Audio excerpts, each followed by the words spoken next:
Hi guys, this is Miss Nyakiba's Kitchen, and today we're going to talk about preparing wet fry meat. And it's something that is lovely. You can take with rice, you can take with chapati, you can take with ugali, and it's a quick meal to prepare. So I thought it's important to share how I do my wet fry meat. So check out. So when you want to fry meat with soup, you need to, which is wet fry, you need to fry the meat with oil, garlic and ginger, and you just put the oil and put the garlic and ginger and keep turning slowly, so that the garlic and ginger can get into the meat. You fry it together like the way you'd fry with onions. So you keep turning slowly and put low heat so that it doesn't stick. Then add salt, then continue to stir. Don't add salt when you're boiling the meat, because it will make the meat not to cook. So this is the point where you boil the meat. I'm trying to crush the ginger as I try to make it fry together, and wow, the aroma is amazing, people, amazing.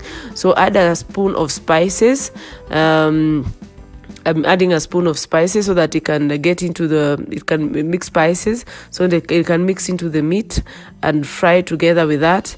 You just continue turning. Then there I am putting some chili, and that is cayenne pepper, just to taste. Depends on what you like. I don't like a lot of pepper, so mine, I like it to have a little pepper. It's up to you on how you want to do it. So season or put some cayenne to taste, and keep stirring the meat so that the pepper gets absorbed into the meat. Yet we have not added any water, so just keep stirring under low heat and let the spices coat around the meat. So keep turning slowly, keep turning slowly. Then add 2 sliced tomatoes so that it can get into the meat. Remember, we've not put any onions yet. And as you do that, remember what you need to do is that you need to pour in some little water so that the spices stuck to the pot can come off. And you need to cover the tomatoes and meat so that it can simmer or steam, so that the tomatoes can cook.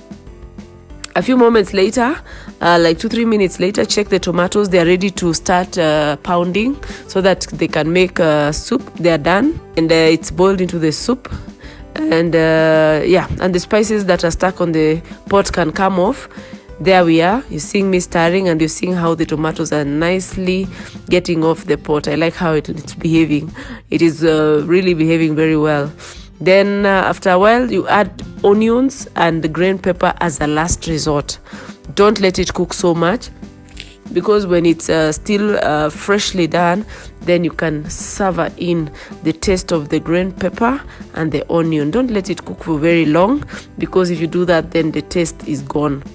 If you want to add a little soup, you can, but I prefer not to have a lot of soup, because I'll serve with other vegetables. But if you know you need some soup, then you can drop in a bit of soup so that it doesn't kill the gravy, because we'll have a lot of gravy. And there we are, it is ready. People, it is smelling amazing.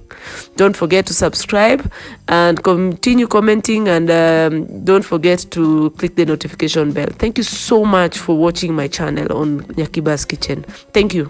Bye-bye.